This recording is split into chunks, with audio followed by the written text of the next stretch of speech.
आज मैं आपसे शेयर करने लगी हूँ कि आप अपने बच्चों के अंदर, चाहे वो बेटा हो या बेटी हो, उनके अंदर आप ये कुछ अच्छी आदतें किस तरह से डाल सकते हैं सेविंग करने की, पैसे बचाने की, पैसे जमा करने की और वक्त आने पर उन्हीं पैसों को अपने ऊपर खर्च करने की। साथ ही साथ मैं आपको बताऊंगी कि 95 की शादियाँ किस तरह से हुआ करती थी और तब की ब्राइड्स किस तरह से लगा करती थी, माइयों में किस तरह से बैठा करती थी, वो आपको देखने को मिलेगा आज के मेरे इस प्यारे से व्लॉग में। तो चलते हैं और अपना आज का प्यारा सा व्लॉग स्टार्ट करते हैं। अस्सलामुअलैकुम प्यारे दोस्तों, कैसे हैं आप सब? आई होप आप सब ठीक होंगे, खैरियत से होंगे। अल्हम्दुलिल्लाह मैं भी बिल्कुल ठीक ठाक। और मेरा ये व्लॉग आज आ रहा है पूरे 3 से 4 दिन के बाद, क्योंकि मैं बहुत ज़्यादा बिजी थी और बच्चों की तबीयत भी ख़राब थी। महानूर इशाल को बहुत ज़्यादा फ़ीवर हुआ था क्योंकि मौसम हुआ है चेंज। यहाँ पर मेरा नाश्ते का वक्त हो चुका है और रात को ज़्यादा रोटियाँ बना ली थी क्योंकि आज का जो दिन था ना वो बहुत ज़्यादा बिजी गुजरने वाला था। तो सोचा था कि रात को ज़्यादा रोटियाँ बना लूँगी तो आटा नहीं गूँधना पड़ेगा और रात की रोटियों को ही गर्म करके सुबह नाश्ते में खा लेंगे। तो यहाँ पर मैं रात की रोटियों को गर्म करने लगी हूँ और साथ ही साथ नाश्ता करेंगे, बच्चों को देंगे, हस्बैंड को देंगे, हस्बैंड को काम के लिए अपने ऑफिस के लिए रवाना करूँगी और साथ ही साथ अपने व्लॉग को भी कंटिन्यू करूँगी। और आज का पूरे दिन की रूटीन, जो मैं करने वाली हूँ, कहाँ कहाँ जाने वाली हूँ, वो सब भी आपके साथ शेयर करूँगी। यहाँ पर मैंने कल धोए थे कपड़े और लगा ली थी वॉशिंग मशीन, क्योंकि मेरा 2 से 3 दिन से व्लॉग नहीं आ रहा तो ये सब मैं आपके साथ शेयर नहीं कर सकी। अच्छा, ये हस्बैंड का वाइट कलर का ड्रेस है, हस्बैंड को मेरी कज़न की शादी में पहनना है। ये वॉश हुआ था लेकिन फिर भी हस्बैंड को कहीं ना कहीं जो ना दिल में बेचैनी थी कि इसको एक बार और वॉश करवा लिया जाए। तो इन्होंने मुझे कहा कि एक बार मेरा जो ये वाला ड्रेस है ये वॉश कर दो ताकि मैं भी शादी में पहन लूँगा। तो मैंने इनका ये ड्रेस भी वॉश कर लिया, साथ ही साथ और भी कपड़े जमा हो गए थे उन्हें भी वॉश कर लिए मशीन लगाकर। अब हवा बहुत ज़्यादा चल रही थी तो कपड़े सूख चुके थे, तो सोचा कि सारे कपड़ों को उतार लिया जाए रस्सी से और जल्दी जल्दी से घर की सफाई कर ली जाए। अच्छा, कराची में जो है ना इस वक्त जो है ना इस कदर अजीब सा मौसम हुआ है कि जब सुबह सुबह उठो ना तो इतनी अबर छाई हुई होती है, इतनी फॉग हो रही होती है, एकदम धुंधला धुंधला सा आसमान होता है और ठंडी ठंडी सी हवाओं के झोंके होते हैं। तो बहुत अच्छा लग रहा होता है उस वक्त काम करने के लिए। लेकिन जैसे ही दोपहर होती है ना तो उफ़ अल्लाह, इतनी कड़क धूप आ जाती है और इतनी तेज़ गर्मी हो जाती है। फिर जैसे ही सूरज ढलता है ना 4 से 5 बजे के बाद तो फिर से हल्की हल्की सी ठंडक होना स्टार्ट हो जाती है। तो अब इस कुछ अजीब किस्म का जो है ना मौसम चल रहा है, तो उसी मौसम को एंजॉय करते हुए अपने काम भी करते हैं। लेकिन ये मौसम जो है ना इस वक्त बीमारियों का है क्योंकि क्लिनिक भरे हुए हैं। बच्चों को जब मैं हॉस्पिटल लेके गई, यानी कि क्लिनिक लेकर गई, तो वहाँ पर इतना ज़्यादा रश था ना कि मैं हैरान हो गई कि हर कोई बीमार था, हर किसी को फ़ीवर था, नज़ला, खांसी, ज़ुकाम। और फिर मेरी जो महानूर है ना इसकी इस मौसम के अंदर ना बहुत ज़्यादा तबीयत ख़राब हो जाती है, तो बस इसका थोड़ा ज़्यादा सा ख्याल रखना पड़ता है। तो इसकी भी तबीयत ख़राब थी, तो इस वजह से 3 दिन से जो है ना मैं अपने व्लॉग को कंटिन्यू भी नहीं कर पा रही थी क्योंकि घर को भी देखना है, शादियाँ भी स्टार्ट हो चुकी हैं मेरी फैमिली के अंदर। मेरी कज़न की शादी है तो वहाँ के लिए भी मुझे शॉपिंग वगैरह भी करनी है, कुछ कर भी रही हूँ। साथ ही साथ जो है ना घर को भी देखना है, हस्बैंड की भी साथ ही साथ तबीयत सेट नहीं है और बच्चों की भी तबीयत सेट नहीं है। इसकी वजह से जो है ना मेरा सारी रूटीन जो है ना वो आगे पीछे डिस्टर्ब हो चुकी है। जो आपसे इस वक्त शेयर कर सक रही हूँ ना तो वो मैं कर रही हूँ और जो नहीं कर सकी उसके लिए माज़रत चाहती हूँ। तो यहाँ पर मैं तैयार हो चुकी हूँ, रेडी हो चुकी हूँ। कहाँ जाने के लिए? यहाँ पर मैं जाने लगी हूँ चेज़ अप, चेज़ प्लस और चेज़ अप। यहाँ पर दोनों में से जो है ना कहीं पे भी चली जाऊँगी। अभी तो इरादा है कि बादराबाद चली जाऊँ चेज़ अप में और वहाँ जाके जो है ना बच्चियों को कुछ अपनी ज्वेलरी ख़रीदनी है, अपने शूज़ वगैरह लेने हैं और इनको चाहिए कुछ अपनी कुर्तियाँ वगैरह और अबाया। दोनों बहनों ने मिलकर जो है ना पैसे जमा किए हैं, अपनी पॉकेट मनी सेविंग करी है इनकी शुरू से। अच्छा, मैं आपको यही शेयर करने लगी हूँ कि अपने बच्चों के अंदर, चाहे वो बेटा हो या बेटी हो, ये आदत आप लोगों को शुरू से ही उनके अंदर डेवलप कर देनी है। ये आदत उनके अंदर आपको डाल देनी है कि जब भी उनको पॉकेट मनी मिलती है, चाहे वो 100 रुपये ही क्यों ना मिले, उसमें से इन्हें 50 रुपये खा लेने हैं और 50 रुपये जो है ना अपने गुल्लक में डाल देने हैं, जमा कर लेने हैं, सेव कर लेने हैं। और उस वक्त उन्हें ये भी समझाना है कि ये पैसे जो है ना आपको अपनी ज़रूरत के वक्त ना इस्तेमाल करने हैं, ऐसे ही खाने पीने में, चीज़ों में उड़ा नहीं देने हैं। जब आपका दिल चाहेगा कि आपको ये चीज़ ख़रीदनी है और आपको बहुत शदीद उसकी ज़रूरत है और आपको कोई दिला कर नहीं दे रहा, तो आपको ये पॉकेट मनी जो है, जो आपने सेव करके रखी है, वो आपको उसी वक्त काम आएगी। ये आदत मैंने अपनी दोनों बेटियों में डाल के रखी है कि जब भी उन्हें कोई खर्ची देता है, इनकी नानों हो गई, खालाएँ हो गई, मामू हो गए, इनके बाबा हो गए, इन्हें पैसे देते ना तो उनमें से ये आधी खर्च कर लेती हैं और आधी जो है ना वो सेविंग में डाल देती हैं, अपनी जमा करती रहती हैं। कभी 50 रुपये डाल दिए, कभी 100 रुपये डाल दिए, कभी 500 रुपये डाल दिए। इस तरह से इनके पैसे जो है ना जमा होते रहते हैं और फिर जब वो पैसे इनके पास अच्छी खासी तादाद में जमा हो जाते हैं ना तो फिर वो मुझे कहती हैं कि मम्मा अब आप हमें ना ना जो हमारी मर्ज़ी की बाज़ार लेकर चल रहे हैं, वहाँ से हम अपने लिए कुछ चीज़ें खरीदेंगे। जैसे कि महानूर को ने कहा कि मुझे शूज़ भी ख़रीदने हैं, मुझे एक अबाया ख़रीदना है अपने लिए, क्योंकि वो कोचिंग जाती है तो वहाँ पर इसे ज़रूरत होती है अबाया वगैरह पहनने की। और बाकी जो है ना, इसने कहा कि मुझे ना 1-2 कुर्तियाँ भी ख़रीदनी है, तो आप मुझे ना चेसअप लेकर चलें ताकि मैं वहाँ से अपनी मर्ज़ी से ले सकूँ। तो यहाँ पर जो है ना, माँ बाप को भी खुशी होती है कि भाई हम अपने बच्चों को जो है ना इस तरह की तरबियत दे रहे हैं, और देनी भी चाहिए कि वो अभी से ही जो है ना इतना फ़ज़ूल खर्च ना करें, फ़ज़ूल पैसा ना उड़ाएं, और जो है ना अपने पैसों में से भी कुछ बचत करें, उनकी सेविंग करें, ताकि वो अपने लिए ज़रूरत की चीज़ें खरीद सकें। तो बस अब ये लोग यहाँ पर आ तो गई हैं, किराया तो मैंने ही दिया है, वो इनसे नहीं लिया मैंने। और यहाँ जो ये लोग शॉपिंग करेंगी अपने लिए, और साथ ही साथ मेरी कज़न की शादी भी है, तो उसके लिए कुछ ज्वेलरी वगैरह भी दिलानी है, तो वो मैं इन्हें दिलाऊंगी। लेकिन जो इनको अपनी ज़रूरत की चीज़ें हैं, कुर्तियाँ वगैरह, शूज़ वगैरह हो गए, ये अपनी पॉकेट मनी से लेने वाली हैं आज।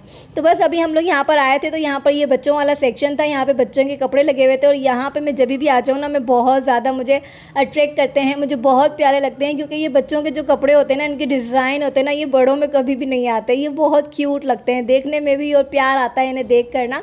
तो मैं हमेशा यहाँ रुक जाती हूँ, इतने कलरफुल ड्रेसेस होते हैं, इतने प्यारे प्यारे होते हैं, बहुत अच्छा लगता है देख कर। तो फिर मैं यहाँ पर वीडियो बनाने लगी, तो यहाँ पर इशाल को कोई शर्ट पसंद आ गई, तो वो देख रही थी कि मम्मा मैं ये वाली एक शर्ट ले लेती हूँ, लेकिन यहाँ पर इसके साइज़ की नहीं थी, यहाँ पे बच्चों का साइज़ लगा हुआ था। और यहाँ पर महानूर अपने लिए भी कुछ पसंद कर रही थी कि मम्मा मैं, अगर मुझे कुर्ती अच्छी नहीं लगती है तो मैं इस तरह से कोई भी अपर कोट वगैरह कुछ भी ले लूँगी।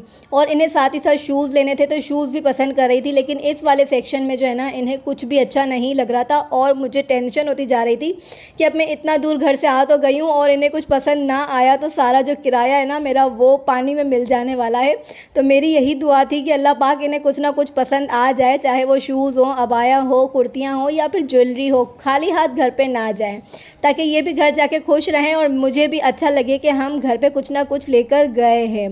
तो यहाँ पर ये लोग शूज़ पसंद करने लगी। मैं इन्हें यहाँ पर यही कह रही हूँ कि इतने प्यारे प्यारे पम्प्स आए हुए हैं, ये वेदर के हिसाब से जो है ना सारी शॉपिंग होती है, और वेदर के हिसाब से ही जो है ना मार्केटों में सामान आ जाता है। तो अब आपको जो है ना स्लीपर नहीं मिलेंगे, आप पम्प्स ही खरीद लो, बूट्स खरीद लो, शूज़ वगैरह कुछ भी ले लो, लेकिन जो है ना स्लीपर आपको अभी नहीं मिलेंगे। लेकिन दोनों की ज़िद थी कि हमें जो है ना स्लीपर ही चाहिए।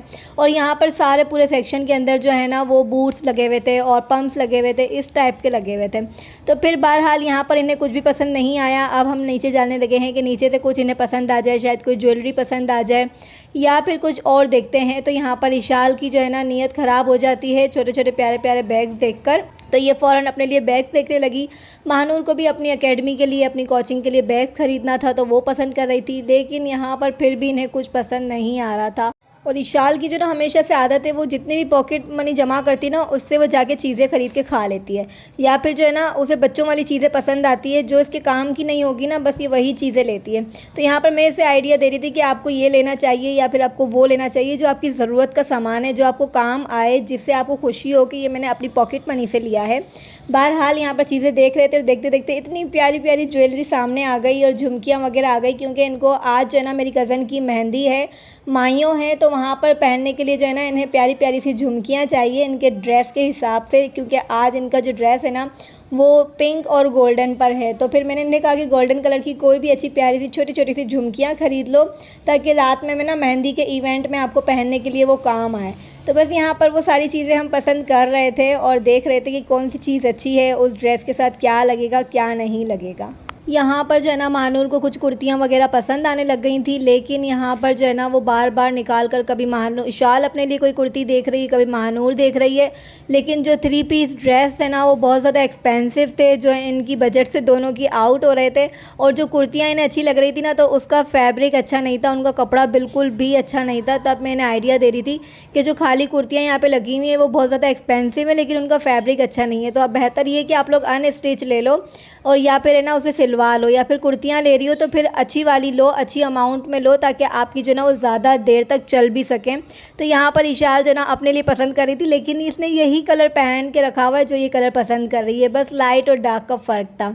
और महानूर भी यही कह रही है कि मम्मा मुझे आप है ना स्टिच ही दिला कर दें, अनस्टिच में क्या होगा ना, फिर वही सिलाई देनी होगी और फिर डिज़ाइन करना होगा, फिर लेसें वगैरह ख़रीदना, और फिर ये सारी जो है ना झंझट हो जाएगी, फिर उसके अंदर रेंट वगैरह किराया जाता है बाज़ारों में जाने के लिए। तो यहाँ पर अबाया अबाया भी लगे हुए थे, तो साथ ही साथ वो अबाया भी पसंद कर रही है। साथ ही साथ जो है ना वो अपने लिए कुर्तियाँ दोनों बहनें पसंद कर रही हैं। और कलर को भी देखना होता है। यहाँ पर मैं बनाने लगी हूँ अपनी भी थोड़ी सी वीडियो, लेकिन मुझे कुछ भी नहीं लेना था, सिर्फ़ और सिर्फ इन दोनों की खातिर मैं यहाँ पर आज बाज़ार आई थी। महानूर को हमेशा से येलो कलर जो है ना बहुत अट्रैक्ट करता है, बहुत प्यारा लगता है, और वो हमेशा से जो है ना बाज़ार में आके हर चीज़ येलो कलर की ही उठाती है। तो मैं इसे मना कर रही थी कि येलो कलर की नहीं लो, येलो से आपकी पूरी कबर्ड भरी हुई है, अलमारी भरी हुई है। ये ब्लू कलर बहुत प्यारा लग रहा था, लेकिन इसका जो है ना फैब्रिक बिल्कुल भी अच्छा नहीं था। बहुत, अगर मैं कहूँ तो थर्ड क्लास जो है ना इसका फैब्रिक था, मुझे बिल्कुल पसंद नहीं आया। और कहने को ये 2000 रुपये की कुर्ती थी। तो मैंने कहा कि आप साइड में जो सेक्शन है वहाँ पे अनस्टिच कपड़े मिल रहे हैं, अगर पसंद आ रहा है ना तो यही सारे डिज़ाइन जो है ना वहाँ पर भी लगे हुए थे, लेकिन उसका फैब्रिक बहुत प्यारा था। तो मैंने इनको यही आइडिया दिया कि देखो यहाँ पे कपड़ा अच्छा नहीं है, ये आप एक बार पहनोगी ना दूसरी बार ख़राब हो जाएगा, तो अनस्टिच यही वाला ब्रांड आप लोग ख़रीद लो, ताकि आपका जो है ना अच्छा वक्त गुजर जाए, आपको खुशी भी हो कि आपने अपने पैसों से जो चीज़ ली है वो अच्छी और पायदार ली है। यहाँ पर इशाल अपने हिसाब से ड्रेस पसंद कर रही है, कहती है मुझे कुर्तियाँ ना दिलाओ, मुझे आप ना इस तरह के जो है ना हुडीज़ वगैरह दिला दो, कोई कोट दिला दो, स्वेटर दिला दो, क्योंकि अब जो है ना मौसम ठंडा है तो कुर्तियाँ इतनी पहनने में नहीं आएगी, और ये आप मुझे स्वेटर वगैरह इस तरह से शर्ट्स वगैरह दिला दें। तो बस फिर वो महानूर भी का भी दिल जो है ना वो एकदम से बदल जाता है। फिर यहाँ पर जो है ना मेरा दिल भी चेंज हो गया। मैंने बोला यार स्वेटर बहुत प्यारे प्यारे आए हुए थे, इतने सॉफ्ट कलर के थे तो मुझे भी अच्छे लग रहे थे, लेकिन इस वक्त मुझे अपने लिए कुछ भी नहीं ख़रीदना था, लेकिन मैं बस पसंद कर रही थी। यहाँ पर ये इतनी प्यारी प्यारी पोनियाँ रखी हुई थी ना बच्चों के लिए। इशाल जो है ना बहुत ज़्यादा पोनियाँ मेरी घुमा देती है, तो इसलिए मैं इसके लिए पसंद कर रही थी। यहाँ पर पैंडल्स वगैरह हमेशा से मेरी आदत है कि मैं जब भी आती हूँ ना तो इस सेक्शन में लाजिम आती हूँ, क्योंकि मुझे बहुत ज़्यादा शौक़ है रिंग पहनने का, वॉच पहनने का, और ये नाजुक नाजुक से जो पैंडल्स होते हैं ना वो पहनने का बहुत ज़्यादा शौक़ है। तो मैं अपने लिए हमेशा ये देखती भी हूँ, और अगर मेरे बजट में होता है ना तो मैं ख़रीद भी लेती हूँ। और आखिरकार जो है ना ढूंढने के बाद महानूर और इशाल को जो है ना स्लीपर पसंद आ ही गए दोनों बहनों को। अब ले तो लिए, यहाँ पर ये एक स्लीपर जो है ना 1500 रुपये का कह रहे थे, तो दोनों बहनों ने एक एक स्लीपर लिया है अपने लिए। ये वाले जो हैं वो महानूर के फ़िक्स आ गए पैर के अंदर, और इशाल ने जो है ना सेम डिज़ाइन में जो है ना मरहून कलर के लिए, रेड मरहून कलर के। तो दोनों बहनों ने ये वाले स्लीपर ख़रीद लिए यहाँ से। बाकी जो है ना 2 ड्रेस ख़रीद लिए इन्होंने, लेकिन वो अनस्टिच ख़रीदे हैं, स्टिच नहीं लिए हैं, और क्योंकि वहाँ पे फैब्रिक मुझे बिल्कुल भी अच्छा नहीं लग रहा था। एक अबाया के लिए महानूर ने अपने लिए कोट ख़रीद लिया, और बस फिर जल्दी जल्दी से घर पर आए। साथ ही साथ इसी ड्रेस के लिए ज्वेलरी भी महानूर इशाल ने ख़रीद ली अपने लिए। और यहाँ पर मैंने और इशाल ने हमारे कपड़े इस्त्री कर लिए हैं, प्रेस कर लिए हैं। पूरा दिन ऐसे ही गुजर गया, जल्दी जल्दी घर की सफाइयाँ करी, इन्हें बाज़ार ले गई, बाज़ार से वापस लेकर आई, और अभी हमें जाना है माइयों में। मेरी कज़न की माइयों हैं आज, तो बस वो जो अब माइयों हैं मैं आपको चल के दिखाऊँगी वहाँ पर ब्राइड किस तरह से तैयार हुई है, क्या किया है। और यहाँ पर मेरी तैयारियाँ हो चुकी हैं, बच्चों के कपड़े प्रेस कर लिए हैं दोनों के। जो है ना मैंने ये वाले ड्रेस है ना पिछले साल बनवा के रख लिए थे, लेकिन इन्हें पहनाए नहीं थे, किसी की शादी नहीं थी, और ये इसी की शादी के लिए, कज़न की शादी के लिए मेरी बहन ने स्टिच कर लिए थे। ये ड्रेस जो है मेरी बहन ने स्टिच किए हैं, दोनों के दोनों ड्रेस जो हैं महानूर इशाल का एक जैसा है, और मेरा जो है मेरा तो पहले मैंने ईद पर सिलवाया था और ईद पर पहना भी था। और महानूर इशाल के लिए जो है ना मैंने अपनी कज़न की शादी के लिए ही पहले से ही कपड़ा ख़रीद के रख लिया था, क्योंकि अक्सर हमारा ऐसा ही होता है ना कि जब किसी की शादियाँ आ रही होती हैं या ईद आ रही होती है ना, तो हमारे पास उस वक्त बजट जो है ना हमारा साथ नहीं देता, हमारे पास पैसे नहीं होते। यहाँ पर इशाल जो है ना जल्दी जल्दी से अपने हेयर के ऊपर आयरन वगैरह करने लगी हैं, मैंने भी अपने हेयर पे आयरन वगैरह कर लिए हैं, और मैं फुल तैयार होने लगी हूँ जल्दी जल्दी से। यहाँ पर इशाल भी तैयार हो रही है। अब हमें बहुत ज़्यादा लेट हो चुका है। मैंने बोला ऐसा ना हो कि बहुत ज़्यादा हम लेट हो जाएं, तो बस इन्हें कहा कि फटाफट से तैयारी पकड़ लो, क्योंकि हस्बैंड जो हैं वो अपने काम पर ही हैं, जॉब पर हैं। यहाँ पर मैं, इशाल और महानूर अकेले जाने वाले हैं, क्योंकि बिल्कुल छोटी सी एक माइयों की तकरीब रखी है उन्होंने अपने घर की, अपनी बिल्डिंग की छत पर ही रखी है। बहुत ज़्यादा लोगों को नहीं बुलाया है, कम लोग आएंगे, तो इस वजह से जो है ना हम लोग ने हल्का फुल्का तैयार हुए हैं, बहुत ज़्यादा हैवी तैयार नहीं हुए। बस बच्चियों ने ड्रेस का कलर वगैरह जो है ना इस तरह से शॉकिंग पिंक कलर का ख़रीदा था, और महानूर ने इस तरह से अपनी चोटी वगैरह बनवा ली है, मैंने इसे बना दिए। और आज मैं आपको बताने लगी हूँ कि 95 में जो शादियाँ हुआ करती थी ना, दुल्हनें तैयार हुआ करती थी, और वो किस तरह से तैयार हुआ करती थी, किस तरह से शादी हुआ करती थी। पहले ज़माने में इसी तरह होता था कि अपने घरों की छतों के ऊपर जो ना महफ़िलें रख ली जाती थी, या फिर घर के नीचे टेंट लगा लिए जाते थे, और जो दुल्हन हुआ करती थी ना वो पूरा अपना चेहरा छुपा कर आया करती थी, मतलब अखियाँ कहते हैं जिसे, कि फेस के ऊपर जो है ना एक नकाब टाइप लगा लेती है, जो अपनी शादी तक दिखाती नहीं है है फेस किसी को भी। जैसे कि ये सामने आप लोग ब्राइड देख रहे हैं, ये माहियों की दुल्हन है और ये मेरी खाला ने जो है ना अपने घर की छत के ऊपर ही जो है ना ये आज की तकरीब रखी है। यहाँ पे मानो रिशाल अपनी पिक्चर्स वगैरह खिंचवा रहे हैं, बनवा रहे हैं और यहाँ पर सारे मेहमान एक एक करके आ रहे हैं। तो यहाँ पर तकरीब का जो है ना आगाज़ हो चुका है। और 95 की जो अगर मैं ब्राइड की बात करूँ कि वो अपना चेहरा छुपा कर रखा करती थी जब उनकी शादी होती थी, मतलब निकाह वाले दिन, चाहे वो 7 दिन तक माइयों में बैठे या फिर 8 दिन तक जो है ना माइयों में बैठा करती थी। क्योंकि मेरी भी जब शादी हुई थी तो मैं भी 8 दिन तक माइयों में बैठी थी। और जो है ना मेरे ख़ानदान में जितनी शादियाँ हुई हैं ना मेरे मायके के अंदर, तो वहाँ पे लड़कियाँ बहुत दिनों तक माइयों में बैठती हैं, 8-8 दिन, 10-10 दिन। तो अब जो इनकी शादी है ना मेरी कज़न की, तो ये भी जो है ना तकरीबन 7 दिन ही माइयों में बैठेगी। और आप फेस देख सकते हैं, इसने अपना पूरा फेस कवर करके रखा हुआ है। 95 के अंदर जो है ना इस तरह से शादियाँ होती थी, ब्राइड अपने चेहरे छुपा के रखती थी, 8-8, 10-10 दिन तक किसी को चेहरा नहीं दिखाती थी। घर में कोई भी आ जाए ना तो चेहरा नहीं देख सकता था, डायरेक्ट अब जो है ना बारात वाले दिन ही हम दुल्हन का चेहरा देख सकते हैं। तो यहाँ पर जो है ना मैंने खुले दिल से इनकी वीडियो बनाई क्योंकि चेहरा नहीं दिख रहा था। बाकी किसी की भी वीडियो नहीं बना पाई क्योंकि सारी लड़कियाँ जो है ना वो शगुन मेला लगा के बैठी हुई थी, नाच गाने हो रहे थे और है ना एंजॉय किया जा रहा था, सारी फैमिली एक साथ बैठी हुई थी। तो इस वजह से मैं किसी की वीडियो शूट नहीं कर पाई। यहाँ पे मैंने ब्राइड की वीडियो शूट करी और जो इसकी रस्म है, मेहंदी के लिए केक वगैरह आए हुए थे, वो मैंने शूट किया। अपनी वीडियो मैंने यहाँ पर बनाई, बच्चियों की बनाई। और आज की तकरीब जो थी ना वो मेहंदी की थी, माहियों की थी। और अब जो है ना इनकी बारात है वो कुछ दिनों के बाद है। और इसी प्यारे से व्लॉग के साथ आपसे चाहती हूँ इजाज़त, मिलूंगी आपसे नेक्स्ट व्लॉग में। अल्लाह हाफ़िज़।